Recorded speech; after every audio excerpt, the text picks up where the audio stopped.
Bonjour à tous et bienvenue à notre table ronde. Je vais commencer par vous présenter nos intervenants. Donc, Richard Buisset, qui est directeur adjoint de la direction combustible nucléaire d'EDF. Guillaume Dureau, président d'Orano Projet et directeur de l'innovation et de la R&D d'Orano et vice-président de la SFEN.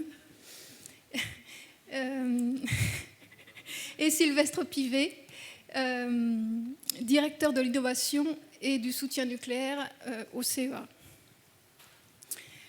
Donc le cycle actuel du combustible repose aujourd'hui sur le monorecyclage des matières valorisables issues du traitement des combustibles usés à l'uranium naturel qui sont entreposés à La Hague et dans les piscines des 58 réacteurs français.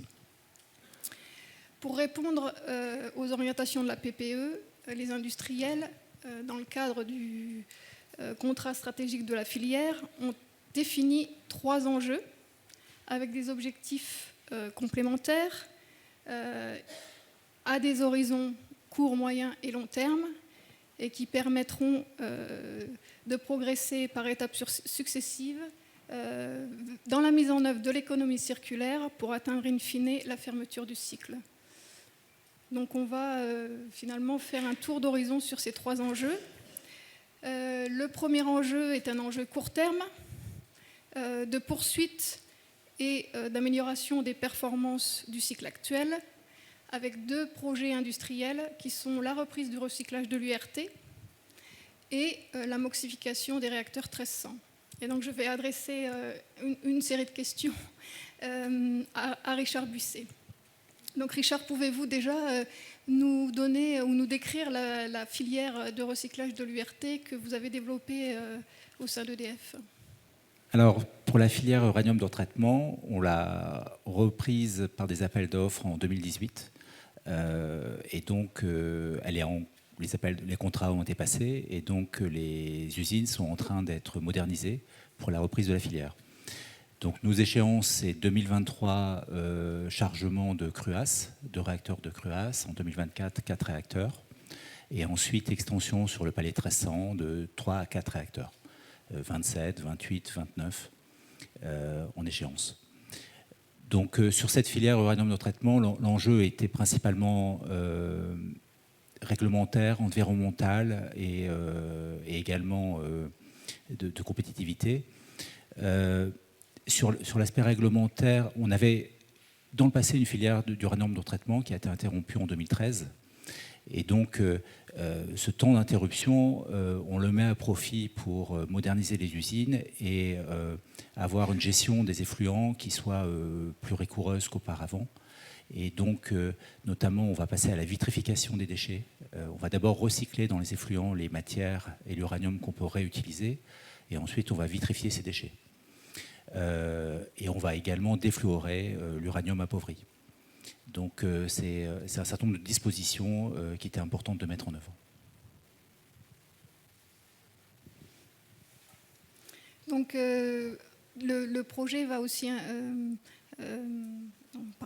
On va basculer maintenant sur le projet d'industrialisation du MOX 1300.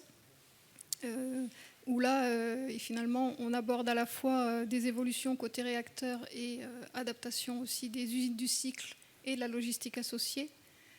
Pouvez-vous aussi nous décrire les enjeux associés à ce projet ? Le MOX 1300, ça a été essentiellement un travail en 2019, où entre Orano, Framatome et EDF, on a défini ensemble notre cahier des charges. Donc c'était plutôt... Ça fait pas mal écho aux présentations sur le PR2 ou sur l'entreprise étendue, c'est-à-dire on a plutôt fonctionné en méthode agile. C'était quoi nos ressources, c'est quoi nos actifs et comment on les met en commun pour reprendre la filière MOX 1300 dans les meilleures conditions.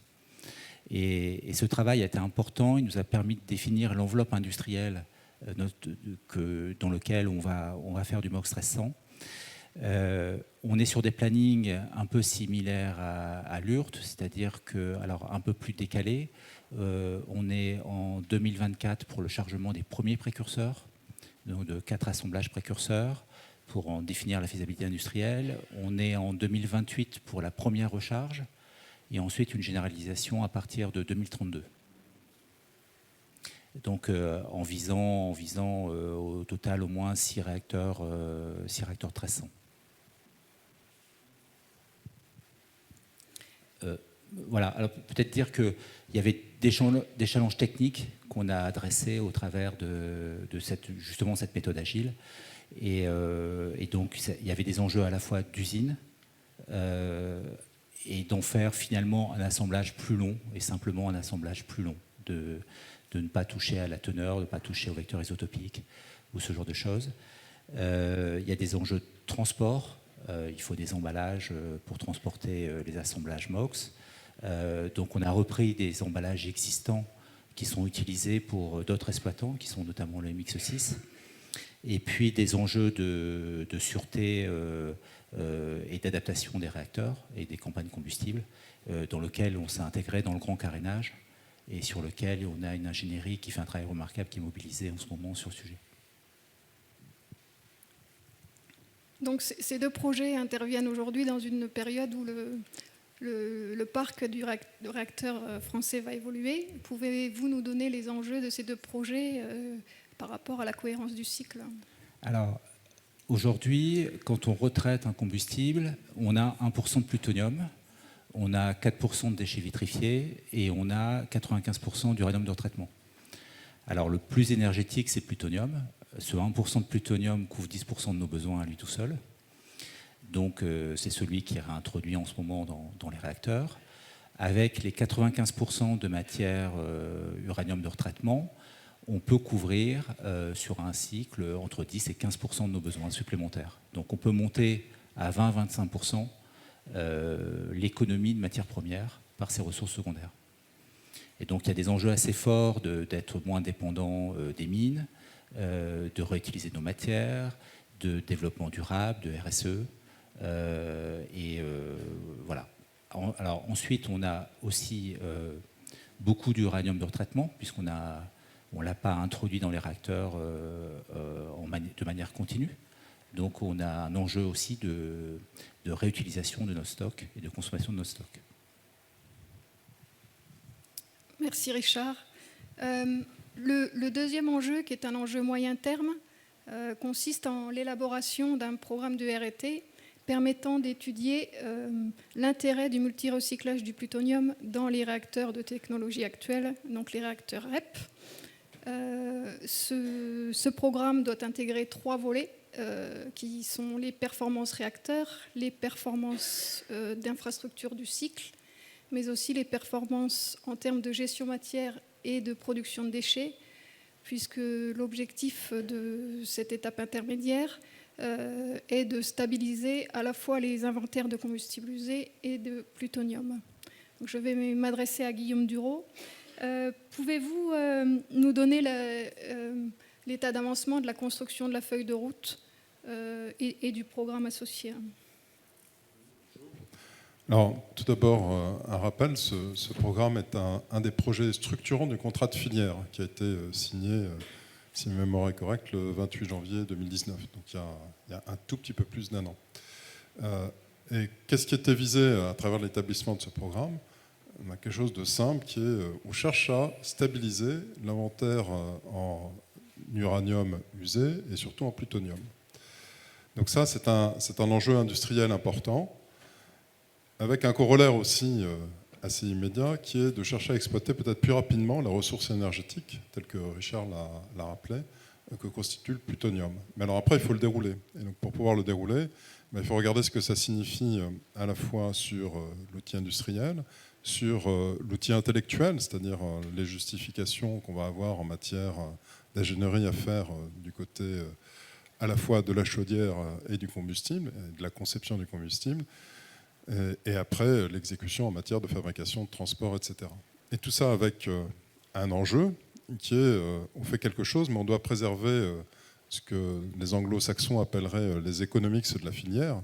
Donc il faut bien évidemment respecter attentivement le coût du kilowattheure, parce qu'il est hors de question de faire quelque chose qui ne permette pas de respecter ou qui l'équilibre économique associé à l'énergie nucléaire. Il faut limiter la production des déchets, puisque c'était bien un des enjeux fixés au début, la réduction des inventaires. Il faut optimiser, si possible, la ressource primaire, c'est-à-dire l'uranium naturel, et ne pas chercher à en utiliser plus ou moins bien que ce que l'on peut faire, et tout ceci dans le respect absolu des exigences de sécurité telles que les autorités de sûreté peuvent les imposer, donc exigences de sûreté, de sécurité, d'approvisionnement, d'exploitation de réacteurs, de flexibilité de l'outil industriel. La construction de ce programme intègre les 4 acteurs industriels. Pouvez-vous nous donner un éclairage sur leur implication et leur rôle dans la réalisation des études?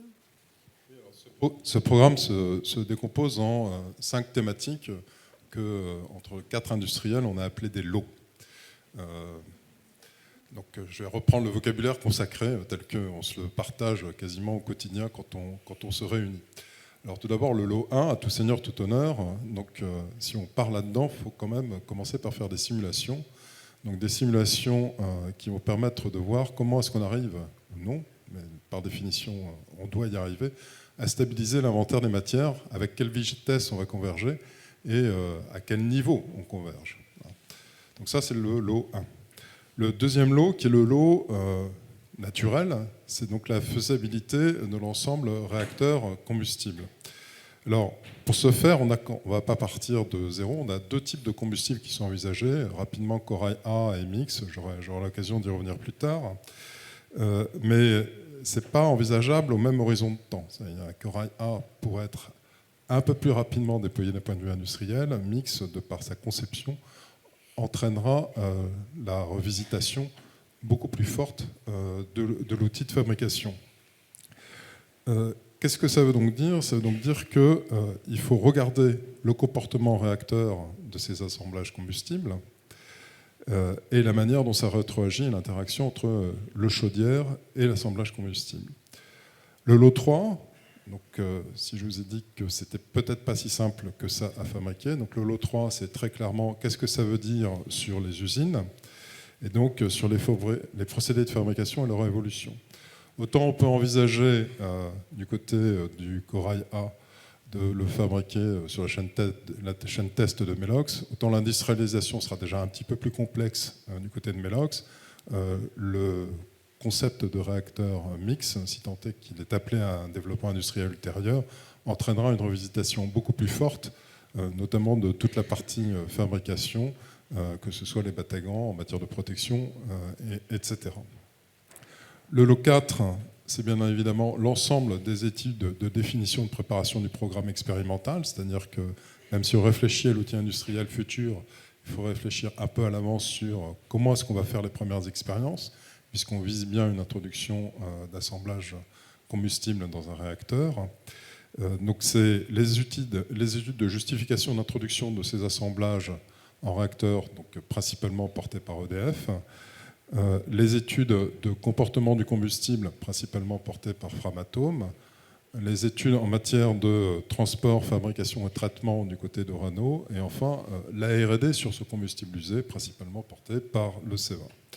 Et enfin le lot 5, peut-être un peu plus lointain, donc sur la R&D pour les procédés avancés, que ce soit en matière de fabrication et de traitement. Donc 5 lots sur lesquels les 4 grands partenaires ont l'occasion de se revoir de manière régulière et de discuter et d'échanger. Donc le programme intègre aujourd'hui 2 options combustibles, Mix et Corail. Pouvez-vous nous donner les grandes différences sur ces 2 technologies? Alors je vais pas rentrer dans un détail extrêmement technique. Simplement, Corail est dérivé, on va dire, un peu de la technologie MOX telle qu'on peut l'imaginer, c'est-à-dire avec des crayons UO2 à l'extérieur, des crayons avec des teneurs isotopiques différentes de plutonium vers le centre, 3 types de teneurs isotopiques. Donc ce sont des crayons MOX usuels. Mix, c'est plus compliqué parce que là, très clairement, pour pouvoir redresser la dégradation potentielle du vecteur isotopique du plutonium, on va être obligé d'arriver sur des taux d'enrichissement de l'uranium-235 supérieurs. Donc on a bien 2 concepts différents. On voit bien que du côté du concept mix, on va avancer vers des sujets qui sont plus compliqués en matière d'études. Alors qu'est-ce que ça emporte? Si on pense mix, c'est parce que ça a un intérêt. L'intérêt premier, avec un chiffre simple à retenir, c'est que grosso modo, on utilise pour la même puissance électrique générée ou la même puissance thermique générée 2,5 fois plus de plutonium. Donc dans un objectif de réduction de l'inventaire en plutonium, on atteint bien directement cet objectif-là. En revanche, sur ce que j'ai dit, on voit bien que les interactions, notamment plutonium, uranium 235, avec des niveaux d'enrichissement un peu plus élevés, on les maîtrise moins, on sait un peu moins bien les prédire. Ça veut donc dire qu'il va y avoir des études beaucoup plus poussées à réaliser en matière d'ingénierie, en matière de simulation et de comportement à l'intérieur du cœur et d'interaction cœur-chaudière. Donc autant sur un concept Coraya qu'on connaît un peu mieux, ces études elles vont être nécessaires, mais on voit un peu plus où on peut arriver, et peut-être un peu plus rapidement. Du côté du concept mix, c'est beaucoup plus compliqué, donc c'est par définition sur un horizon un peu plus lointain.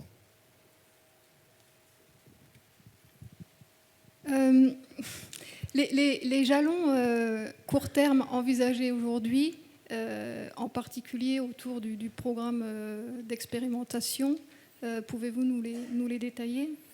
Alors, sur le contrat de filière, dont j'ai rappelé la signature en 2019, il était très clairement écrit que ce contrat devait viser à l'introduction d'un assemblage test en réacteur en 2025. De mémoire, je crois que c'est page 19 du contrat de filière. Je dis de mémoire, je l'ai relu hier soir, mais j'ai déjà oublié. Donc à partir de là, il suffit de rétropédaler. Donc ça veut donc dire qu'on est dans une phase 2020 jusqu'à mi-2021 de discussion et de définition du programme, suivant les 5 lots tels que j'ai pu les décrire. 2021-2023, on va commencer à réaliser un certain nombre d'études, et de 2023 à 2025, on va rentrer dans la phase de conception et réalisation des assemblages tests pour pouvoir les introduire en réacteur à partir de 2025. 2025, on est bien sûr au moins une décade, strict minimum, d'expérimentation en réacteur, à commencer par les assemblages Coraya et éventuellement mix par la suite, avec la question, là peut-être un peu plus ouverte, mais tout aussi importante pour l'outil industriel français, qui est de savoir quel REX et à quelle rapidité on va chercher à tirer ce REX pour pouvoir potentiellement rétroagir sur l'évolution ultérieure des usines, et principalement des usines d'Orano. On présente cette option comme une option de transition vers l'option de plus long terme. Pouvez-vous nous donner quelques passerelles sur les développements qui seront utilisés à la fois pour le multirecyclage en REL et le multirecyclage en RNR? Alors, ce qui va être un moyen de passer aussi, ultérieurement, peut-être à travers une question, la parole à Sylvestre. Mais déjà, dans un premier temps, on voit bien, pour la partie que j'en connais un petit peu mieux, qu'en matière de compétences, tout ce qui va concerner traitement, recyclage, on va vers de nouvelles frontières. Et donc du côté développement des compétences du côté d'Orano, c'est-à-dire le côté usine du cycle, c'est extrêmement important, je pense extrêmement motivant, que ce soit en matière de procédés de R&D nouveaux, que ce soit du cryo-broyage, que ce soit le type de solvant qu'on va utiliser par la suite dans nos usines. Donc là, il y a un certain nombre d'actions de R&D à engager et donc de compétences à développer. Sur les aspects chaudières, je suis un tout petit peu moins familier, mais on peut penser que, d'une part, avec autant de plutonium dans une chaudière, dont on n'a quand même pas tout à fait l'habitude, il va y avoir quand même pas mal de développement, que ce soit en matière de sécurité, de sûreté, d'études de comportement. Donc là, on peut penser raisonnablement qu'une partie des développements en matière d'idées et de compétences que l'on pourra en retirer serviront d'une manière ou d'une autre à ce qu'on pourra faire du côté des RNR. Merci Guillaume.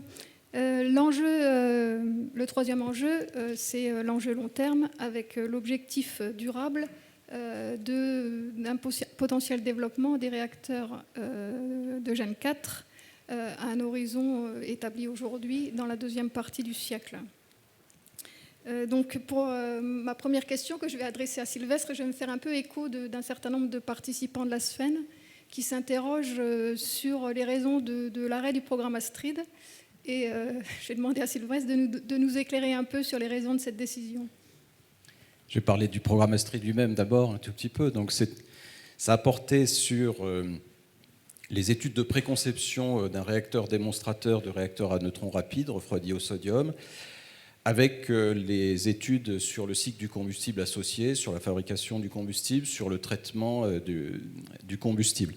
Le principe du réacteur est dans la loi de 2006, donc c'est un programme qui est solidement ancré dans le dispositif législatif, et l'action a été lancée en 2010 avec un très fort engagement de l'État à travers le programme des investissements d'avenir. Donc c'est un programme qui a eu une production d'une grande qualité, dans le respect des coûts, dans le respect des délais. Bon, ce qui est la moindre des choses quand on est au stade des études, je le reconnais, mais quand même, on peut le dire, et à très peu de choses près. Et je crois nous sommes fiers de ce qui a été fait dans le programme Astrid, fiers d'avoir mené des études de conception en associant 14 partenaires industriels dès le départ, s'intéressant à des sujets, quand je vois des questions de grues, etc., on s'est intéressé aux modalités de construction du réacteur. On est fiers des innovations qui ont été faites, des outils de simulation qui ont été développés, de toute la R&D sur le combustible, des installations expérimentales aussi. Maintenant, le contexte n'est plus celui de 2010. Et d'une part, ce qui est rappelé dans la PPE, c'est que l'objectif de fermeture complète du cycle du combustible reste un élément de la politique énergétique française.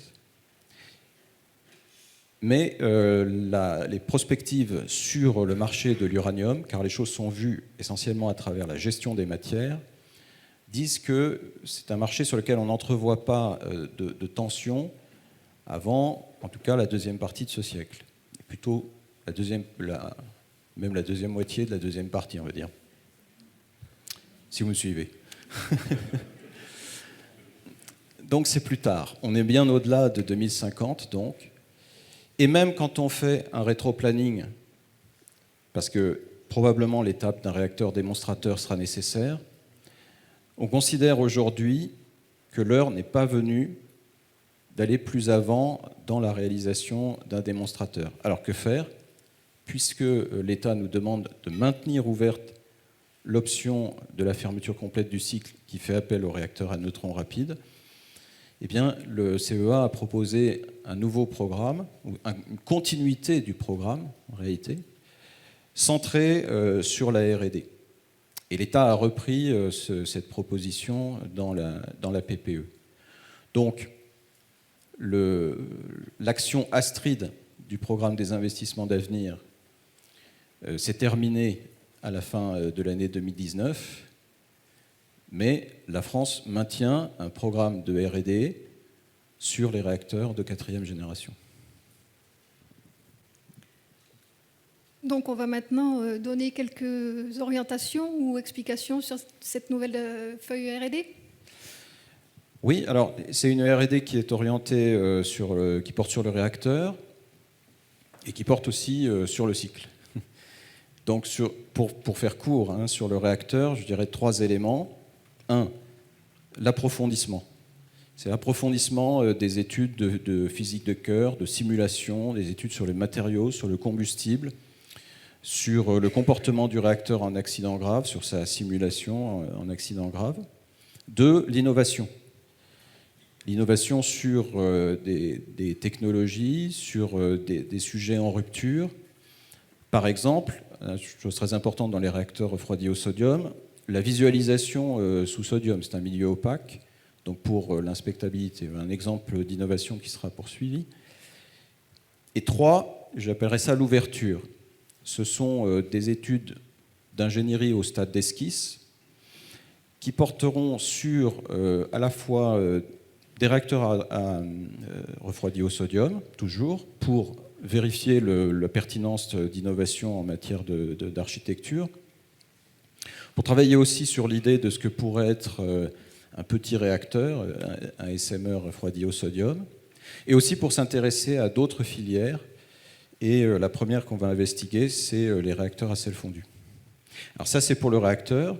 Pour le volet cycle, là aussi, 3 éléments. Un élément qui va faire écho à ce que disait Guillaume, c'est le travail sur les procédés avancés de traitement pour tenir compte de combustibles avec des flux de plutonium beaucoup plus élevés. Le deuxième point, c'est la démonstration de la retraitabilité des matières. C'est un mot compliqué, mais c'est vrai. Bref, est-ce qu'on y arrive? Et notamment avec une démonstration qui passera certainement par l'expérimentation, pas forcément en France. Et puis le troisième volet, c'est le volet déchets, avec le maintien d'une R&D sur la séparation et la transmutation. Il y a eu beaucoup d'études sur la séparation et la transmutation, des acquis très importants déjà réalisés, et donc on va maintenir un certain niveau là-dessus. La collaboration internationale dans les programmes de R&D de réacteurs de génération 4 est importante. Où en est-on aujourd'hui de nos coopérations avec les partenaires étrangers? Alors, je vais citer 3 partenaires principalement, le Japon, la Russie, les États-Unis. Avec le Japon, il y a une coopération qui a été démarrée après de longues discussions en 2014, donc dans le cadre du programme Astrid. Et particulièrement le CEA et Framatome ont bâti une solide relation avec les partenaires japonais. Et il y a une forte convergence de vues sur la feuille de route générale des RNR. Alors, inutile de vous dire qu'il y a eu des discussions, parce que quand nous, côté français, on a sorti nos idées sur la PPE, et il a fallu assurer le raccord avec la vision japonaise. Mais on y est arrivé et a convergé suffisamment pour reconduire la coopération. Donc c'est signé pour des périodes de temps. Donc là, ça nous mène jusqu'en 2024 avec le japonais. Donc on va continuer cette R&D qui a déjà produit beaucoup dans le cadre d'Astrid. Ils ont coopéré avec des conceptions, enfin des innovations dans la conception, du partage d'installations, du partage d'essais. Donc ça, on va poursuivre ces choses-là. Pareil à l'intérieur de notre programme R&D, mais ça se poursuit. La Russie, il y a une expertise russe très forte et bien connue en matière de réacteurs à neutrons rapides. Donc là, ce qu'on va poursuivre avec eux, c'est surtout l'utilisation de leurs installations expérimentales. Ils ont un parc très intéressant à cet égard. Les États-Unis, ils ont lancé récemment un projet de réacteur expérimental d'irradiation qu'ils appellent le Versatile Test Reactor et qui est un réacteur refroidi au sodium et à spectre rapide. Alors, ça ne veut pas dire qu'ils se lancent dans cette filière, mais ils veulent un réacteur d'irradiation en spectre rapide, notamment en soutien de tous les développements qu'il y a, qui sont si actifs chez eux, avec des tas de filières. Donc, sur la sollicitation de DOE, nous avons signé avec eux un accord qui permet de mener une coopération avec eux. C'est une opportunité pour nous de valoriser des acquis scientifiques, ce qu'on fera avec prudence, bien entendu, d'utiliser nos installations expérimentales et aussi de faire des benchmarks d'outils de simulation. Voilà. Donc c'est quelque chose qui est en train de monter en puissance. On va finir ce tour d'horizon par une question un peu ouverte sur les critères de choix des futures filières, en intégrant les aspects économiques, de sûreté, de gestion matière et de minimisation des déchets. Oui, ça c'est la question la plus périlleuse où l'ingénieur est moins à l'aise. Déjà, ça suppose une chose, c'est que à l'heure où, en se projetant dans le futur, on est bien dans une question de choix entre des filières, ce qui veut bien dire que dans notre idée, le nucléaire a bien gardé sa place, etc. C'était toutes les discussions de la journée. Donc, je pense que dans ces critères de choix entre les filières, il y a quelque chose qui interviendra certainement, ça sera la question de la gestion des déchets. On sait très bien qu'il y a à cet égard une attente très forte de nos concitoyens, et je pense que, vous comme moi, travaillant dans le nucléaire, quand on parle à l'extérieur, on est tout de suite questionné là-dessus. Donc la gestion des déchets. Le paramètre qui pourrait être le déclencheur, en fait, de développement d'une filière de réacteurs à neutrons rapides, et il faudra choisir à ce moment-là, ça sera la question de la gestion des matières. Ce sera la logique de gestion des matières, la disponibilité de l'uranium et la logique d'optimisation et d'utilisation du plutonium. La sûreté, ça sera une condition sine qua non. Et à cet égard, notre programme de R&D, il comporte évidemment des éléments sur la sûreté. Et puisqu'on travaille principalement sur les réacteurs refroidis au sodium, on traite aussi les risques spécifiques qui sont présentés par les propriétés chimiques du sodium.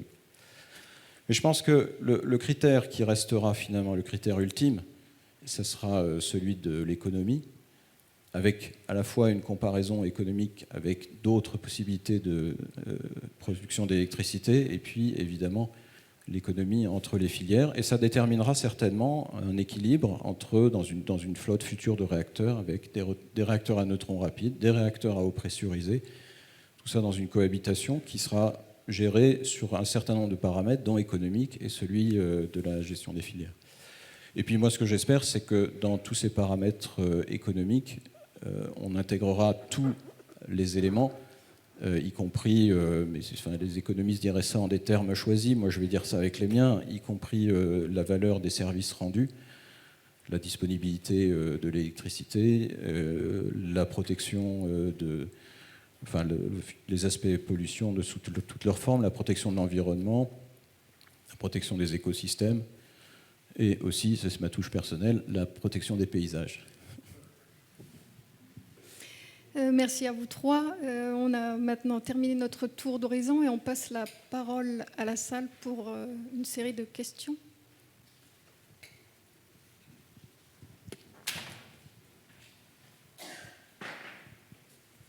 Merci.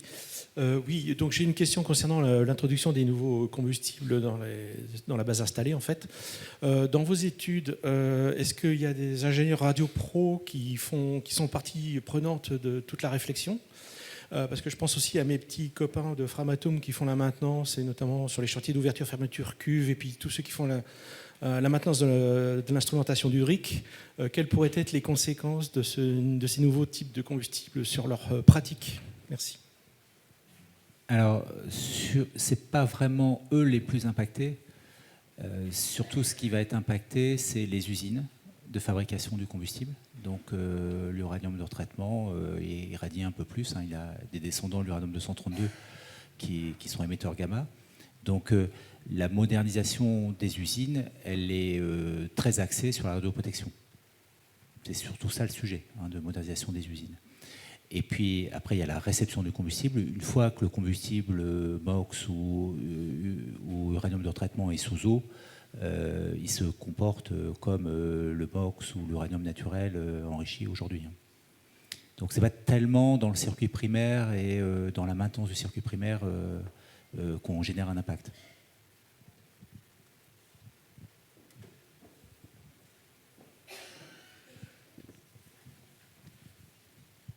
Je voulais savoir s'il y avait des coopérations internationales, c'est-à-dire qu'il y avait des clients étrangers qui étaient éventuellement intéressés par le multi-recyclage, enfin qui avaient déjà dit qu'ils étaient intéressés.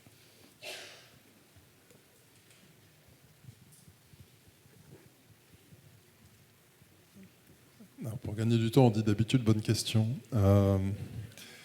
Alors, je pense qu'il y aura des clients étrangers qui seront intéressés. Je dis qu'il y aura parce que pour le moment, on est quand même qu'aux prémices de ce programme.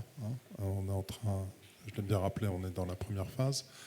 Je pense que derrière ta question, les premiers directement concernés avec qui il y a déjà eu quelques échanges, ils sont du côté japonais. On voit bien pourquoi. À la fois parce qu'il y a un outil industriel qui est assez proche du nôtre, même s'il ne marche pas, complètement du moins. Parce qu'il y a des réacteurs, parce qu'il y a une stabilisation de l'inventaire, notamment en plutonium, qui est un enjeu fondamental dans leur relation avec les Américains. Ils ne peuvent pas l'attendre néanmoins que ce programme soit suffisamment avancé pour dire voilà comment on va apporter notre réponse vis-à-vis des Américains. Mais je pense très certainement que ça sera un objet d'intérêt pour eux par la suite. À date, on avance d'abord entre Français.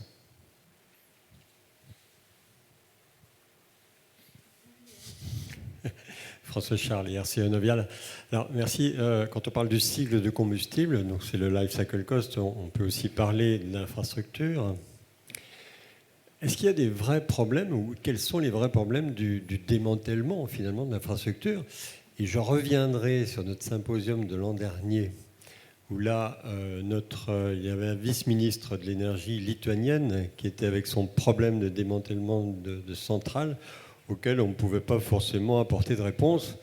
Donc là, voilà, je pose la question. Alors, je crois qu'on sort du cycle du combustible.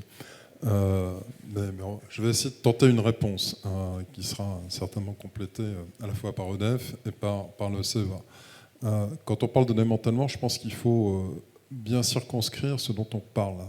Il y a deux objets pour moi de nature fondamentalement différente. Il y a le démantèlement des usines du cycle et tout ce qui s'y apparente, où là l'expérience en général prouve que l'histoire n'a pas forcément été correctement tracée et où les enjeux sont extrêmement complexes. Puis après, il y a le démantèlement des centrales, où s'il n'y a pas eu notamment des centrales à eau, je pense que les centrales graphite gaz, c'est un autre sujet, mais les centrales à eau légère, je précise, s'il n'y a pas eu d'accident, c'est-à-dire s'il n'y a pas eu de type Fukushima, si ça a été correctement tracé, ça n'est plus un sujet. C'est en train de devenir une partie du marché industriel, que ce soit, alors pas complètement en France, mais regardez ce qui se passe en Allemagne. Je veux dire, le programme est en train d'avancer, s'effectue bien avec de nombreux acteurs, dont Orano, mais pas seulement, ou que ce soit aux États-Unis, puisque ça va même jusque dans la logique de rachat des centrales démantelées par divers acteurs.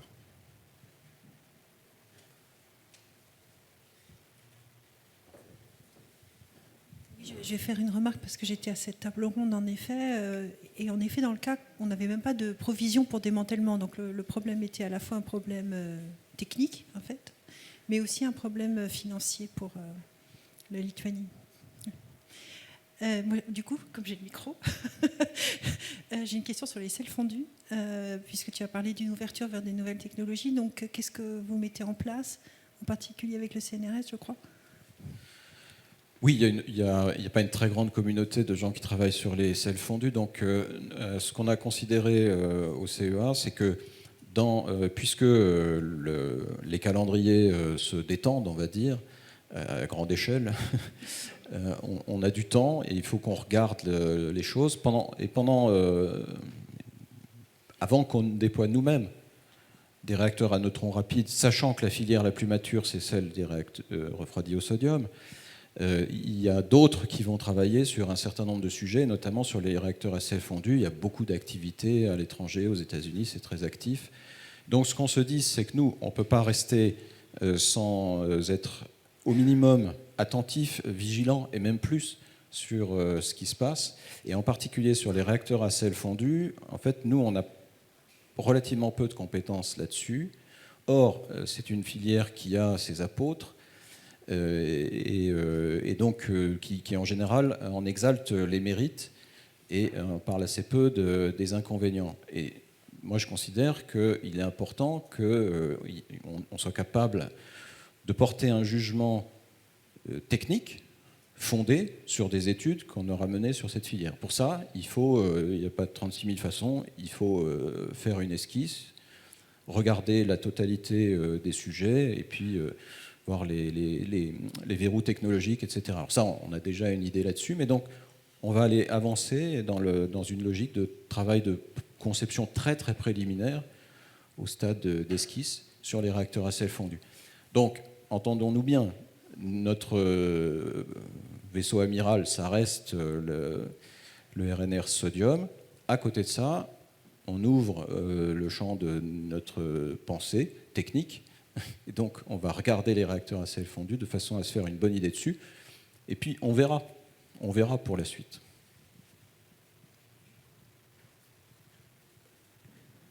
Roger Seban, j'avais en tête que sur le 1300, le moxage nécessitait de rajouter des barres de contrôle. Est-ce que ça veut dire qu'il faut changer tous les couvercles de cuve du 1300 ? Non, je vous rassure, il y a des emplacements qui sont préexistants et qui sont suffisants.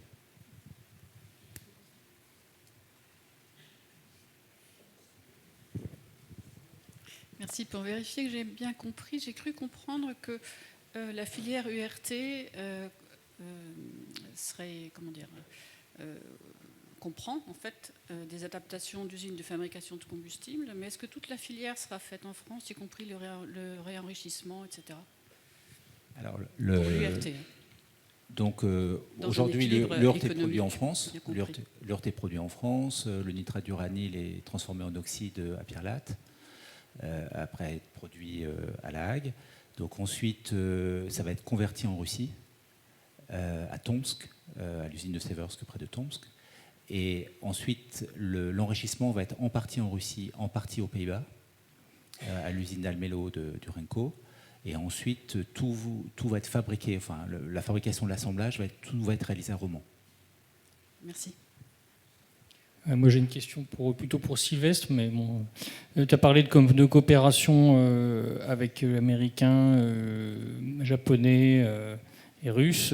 Quid au niveau européen? Vous avez des programmes de coopération avec d'autres centres de recherche ou d'autres industriels? Oui.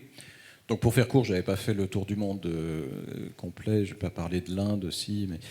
Donc en effet, alors, il y a des choses qui ont été développées dans le cadre de l'action Astrid et qui vont se poursuivre. C'est surtout du partenariat dans le champ académique, on va dire. Donc c'est du partenariat de R&D, mais il y a un grand nombre d'acteurs en Europe, y compris en Allemagne, avec qui nous avons des coopérations sur les sujets pertinents, selon une politique qui peut apparaître opportuniste, mais qui est juste de bon sens. C'est-à-dire que pour coopérer, il faut avoir identifié une équipe qui est compétente sur un sujet qui nous intéresse et avec qui on peut partager des choses. Donc ça, oui, on le fait en Europe. On avait essayé d'ailleurs aussi, à l'initiative de nos collègues britanniques, de développer ça avec le Royaume-Uni. Il va falloir que ça prenne comment dire, on a eu un petit peu du mal pour le coup à trouver des vis-à-vis. Pourtant, on a pérégriné à travers le Royaume-Uni en faisant des séminaires dans les universités. Et là, pour le coup, ça a été un petit peu difficile. Mais donc, il y a un certain nombre de coopérations dans le champ académique avec des partenaires européens.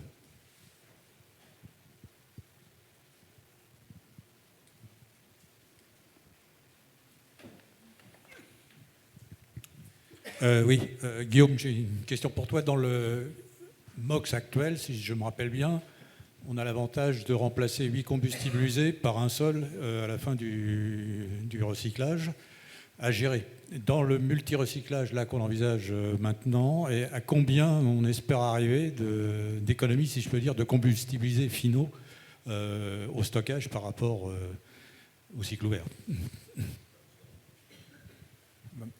À l'arrivée, si tu espères stabiliser, si tu veux, ton inventaire en plutonium, on va tendre vers zéro. En termes de création de nouveaux combustibles usés. Alors après, descendre, ça on verra, on n'y est pas encore. Déjà, je pense que la première étape, c'est vraiment la stabilisation de l'inventaire. Donc, et d'où la nécessité des études, parce que les vecteurs isotopiques, ils changent à chaque fois.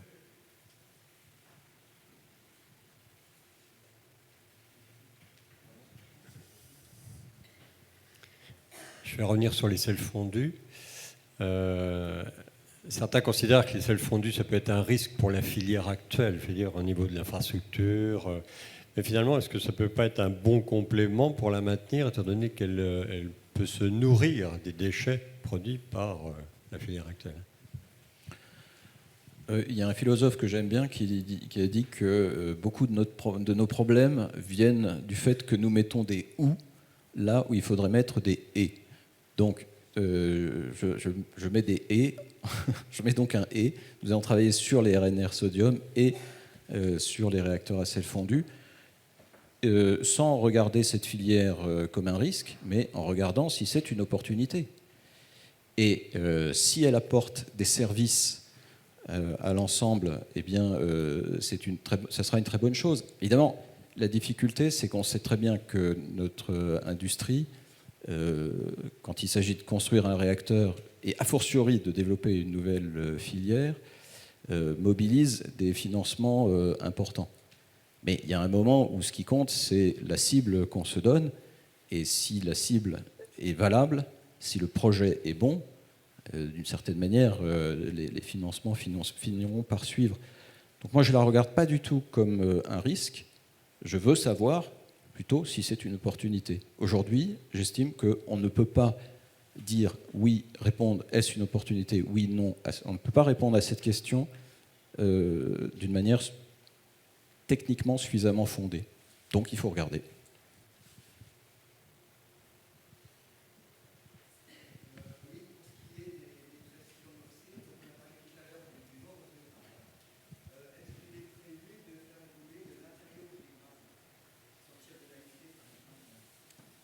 Le matériau des grappes, non, il n'est pas prévu d'être évolué. On reste vraiment sur des gestions standards, comme on peut le voir sur le 900. Après, il y a les CB qui vont monter, ce genre de choses. Voilà. On travaille par ailleurs à introduire des grappes hafnium, mais pour un autre usage qui est celui de protéger les cuves. Donc voilà. Mais non, on est sur du standard. Il n'y a pas d'évolution des grappes liées au MOX récent. On est sur des avantages, des assemblages plus longs. Voilà. Mais on n'a pas forcé le vecteur isotopique, on n'a pas été chercher un champ des possibles. Et donc, le cahier des charges de départ, c'est celui qui est clé, en fait, dans le design. On n'a pas fait notre lettre au Père Noël en disant « je veux que ça prenne en compte toutes mes contraintes, etc. » Donc, on a évité la surspécification et on cherche quelque chose de robuste, déjà éprouvé, déjà réalisé sur le 900, qu'on sait répliquer sur le 1300.